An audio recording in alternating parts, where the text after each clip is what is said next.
Once upon a time. Yes. കഥകളിലൂടെ മാത്രം കേട്ടിട്ടുള്ള നായക്കുട്ടിയെ മകൾ എടുത്തു നിൽക്കുന്നതായി അച്ഛന്റെയും അമ്മയുടെയും ബാല്യകാല ഫോട്ടോയും ഉൾപ്പെടുത്തി വരയ്ക്കാൻ മോളുടെ അമ്മയായ സന്ധി ചേച്ചിയാണ് കേസിയിൽ നിന്ന് നമുക്ക് ഈ വർക്ക് തന്നിട്ടുള്ളത്.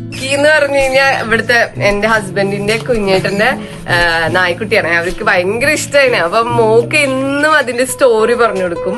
അപ്പൊ സ്റ്റോറി പറഞ്ഞു ഞങ്ങൾ അതിന് ഉഡായിപ്പ് സ്റ്റോറീസ് എന്നാ പറയാ. ഇങ്ങനെ ഡാഡ കുറെ ആഡ് ഓൺ ചെയ്തിട്ട് പറയും. അപ്പൊ അത് പറഞ്ഞിട്ട് മോക്ക് ഭയങ്കര ഇഷ്ടം ജിക്കിന്. അതുകൊണ്ടാണ് ഇങ്ങനെ ഒരു പിക്ചർ വരയ്ക്കുമ്പോ ജിക്കി അവള് ഹോൾഡ് ചെയ്യണം. അപ്പൊ അത് അവൾക്കൊരു ഭയങ്കര സർപ്രൈസ് ആവും എന്ന് വിചാരിച്ചിട്ടാണ് അങ്ങനെ വരപ്പിച്ച്. ഭയങ്കര അടിപൊളിയായിട്ട് വരച്ചു തന്നു. Thank you so much. Thank you. എന്താവും അതില് സർപ്രൈസ്?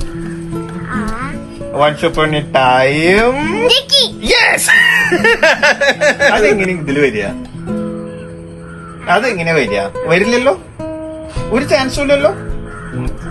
എങ്ങനെ ചാൻസ് ഉള്ളത്? ഡാഡി പറഞ്ഞു കഴിഞ്ഞാൽ ആരോട്? അതിന് രണ്ടാളും കണ്ടിട്ടില്ലല്ലോ. ഡാഡിയുടെ ചെറുപ്പത്തിലുള്ളതല്ലോ.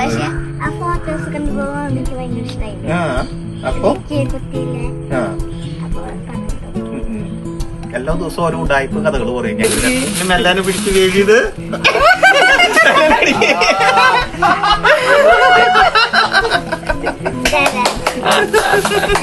അടിപൊളി.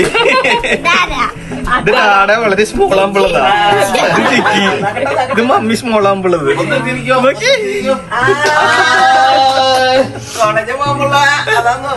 അതിന് ചെറുപ്പത്തിലുള്ളതാ. വളരെ ചെറുപ്പത്തിൽ 9ാം ക്ലാസ് 10ാം ക്ലാസ്. അടിപൊളിയായിട്ടുണ്ട്. നമ്മുടെ ഒരു പഴയൊരു കാലഘട്ടവും. നീ ബേബി മാത്രമാണ് ഇതിൽ ബിഗ് ആയിട്ട് തോന്നുന്നത് ഡാഡിക്ക്. ഞങ്ങള് രണ്ടാള് വെരി സ്മോൾ അല്ലേ?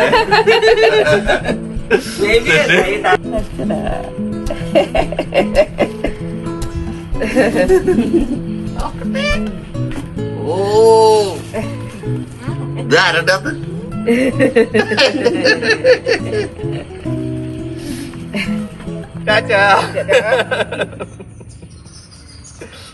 ഒരു വിധം എല്ലാവരും പെറ്റ്സിനെ വളർത്തുന്നവരായിരിക്കും. ആ പെറ്റ് നമ്മളിൽ നിന്ന് ഇല്ലാതാവുമ്പോൾ അത് താങ്ങാനാവാത്തൊരു ദുഃഖം തന്നെയായിരിക്കും. എത്ര നാളുകൾ കഴിഞ്ഞാലും അതിന്റെ ഓർമ്മകൾ നമ്മളിൽ തന്നെ ഉണ്ടാവും.